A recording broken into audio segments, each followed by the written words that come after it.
सपने जितने बड़े होंगे उतनी ही बड़ी तकलीफें होंगी और जितनी बड़ी तकलीफें होंगी उतनी ही बड़ी कामयाबी होगी. Hi everyone, welcome to Bliss Point Studies and welcome to our initiative of Conversation with the Topper.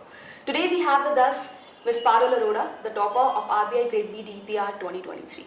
So let's congratulate her, learn about her journey and know about her experiences. Many congratulations. Thank you, ma'am. Thank you so much. So how does it feel after getting selected? I think I'm really elated. I feel happy. Yeah, a sense of achievement. सबसे पहले किसको बताया आपने? मेरे को खुद नहीं पता चला था, so I was just, it came one day after I think the ES result came, and I could not make it in that particular exam.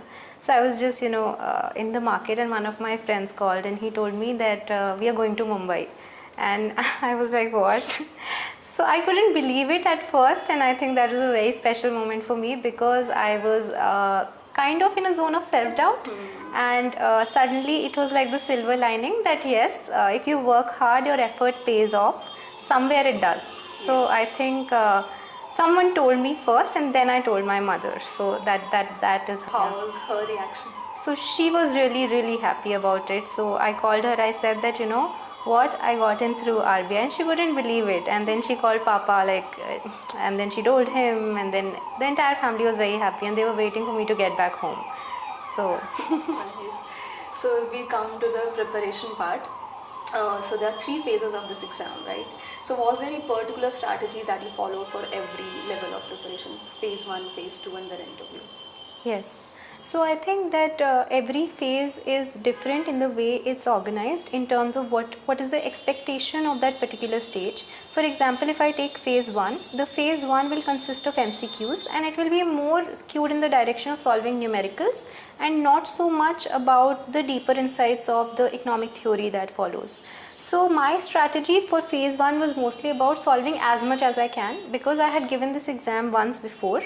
So I knew more or less that what will be the kind of questions that I can expect, and I tried to work around my strategy in a manner that every day I would try to solve numericals of MA entrances of JNU, Ambedkar, all these universities that we have, and solve them as a practice before taking the usual test series that we do for the preparation of the MCQ based questions. For phase 2 again, now it's a written descriptive paper, so the requirement changes as we move from the solution based, numerical based examination. So for this you cannot evade answer writing. So that's what I personally feel. No matter how good your knowledge is, you have to sufficiently prepare the style of writing in a crisp manner in a time constrained setup. So that was my strategy to take, so I took Bliss Points test series for phase 2, and I tried to attempt the answers in a time constrained manner. So I would set the timer and try to write in those 7 minutes in which I am supposed to attempt, so that I can know that in that particular point of time what type of content is coming out from my head and how can I improvise on that. So that was very important for me.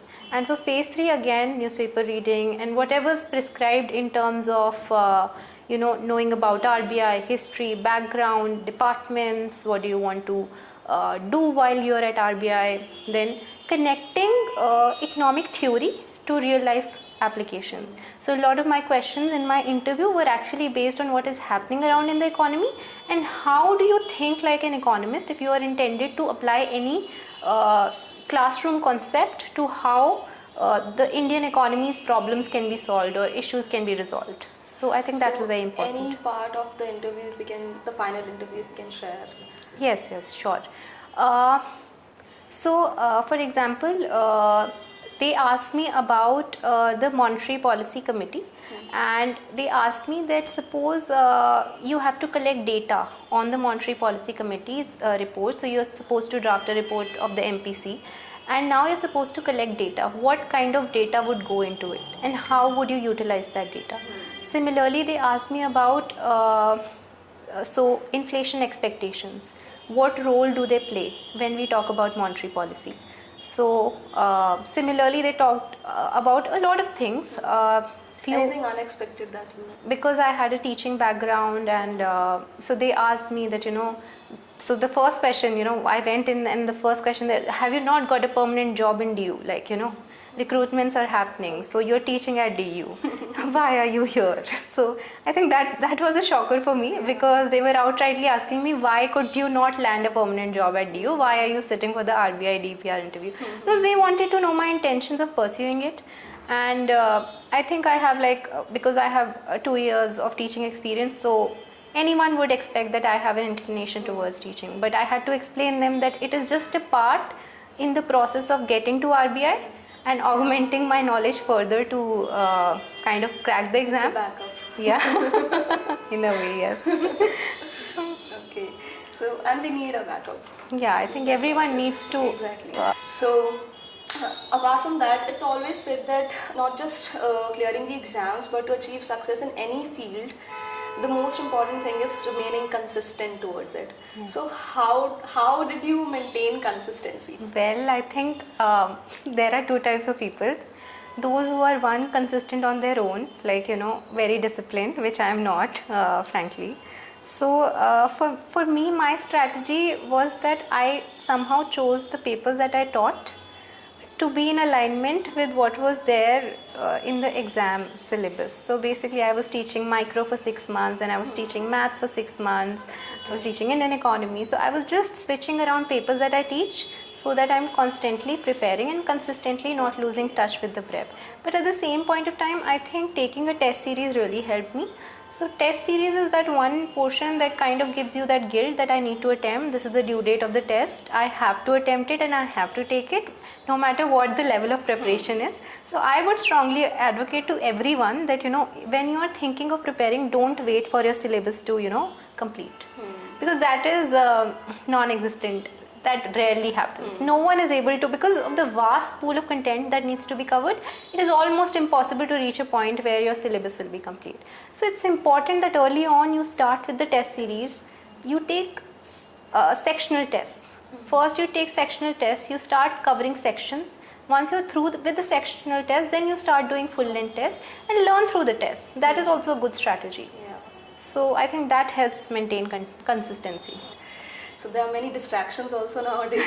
Of course. Especially social media and everything. So were you away from social media, or did you balance it? And if you balanced it, then how? So I think that, I was erratic in my usage of social media.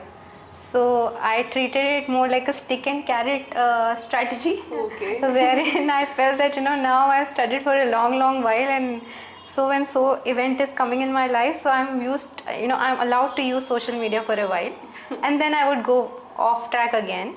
So I would give myself those kind of breaks, because you can't just lead a monotonous life and not be detached from everything. It's very important that you also keep your mental health in check, and you have sufficient amount of interaction with the outside world. So with yourself, yes, definitely. You need to give yourself those mental health breaks, because the journey can be challenging.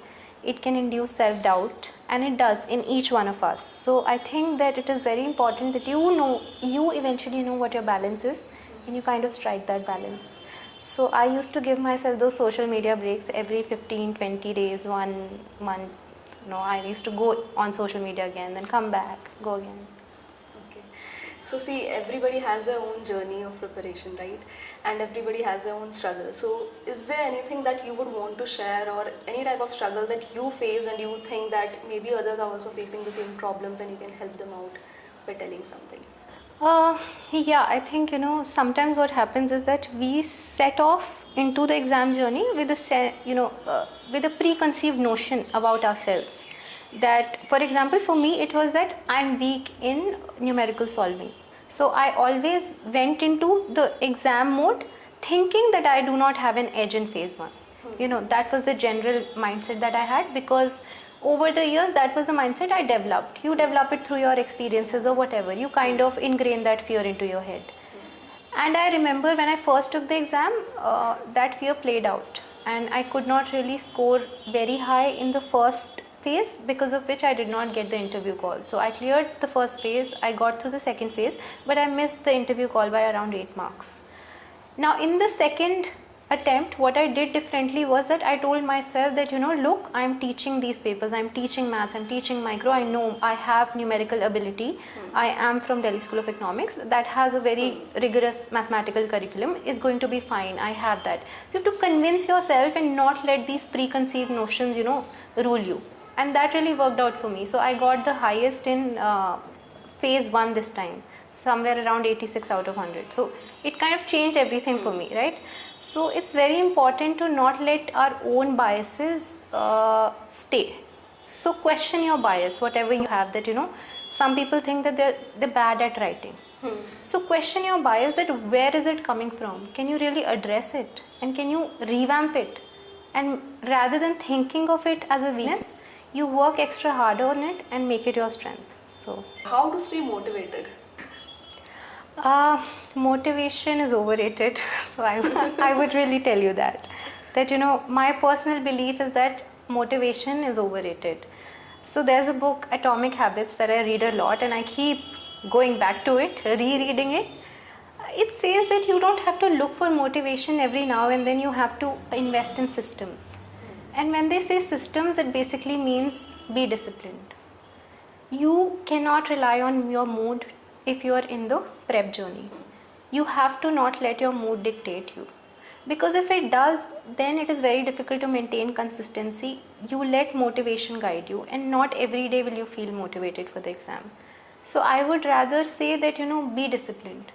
You wake up, even if you don't want to study, just tell yourself that this is the only productive thing that I'm doing, worthwhile throughout the day, and this is going to add value to me in one way or the other. So I have to do it irrespective of my mood, irrespective of presence or lack of motivation.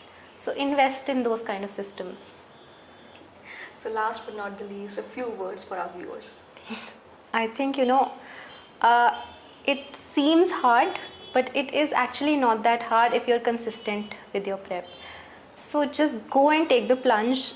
Don't wait for the right moment, because there is no right moment. Believe me, you have to take the plunge and you have to try it for yourself, and not let anyone else's opinionate you in a manner that you think that, maybe I'm not meant for this exam and all that. So it's very important to try at your end and just take the plunge if you really feel that's your calling.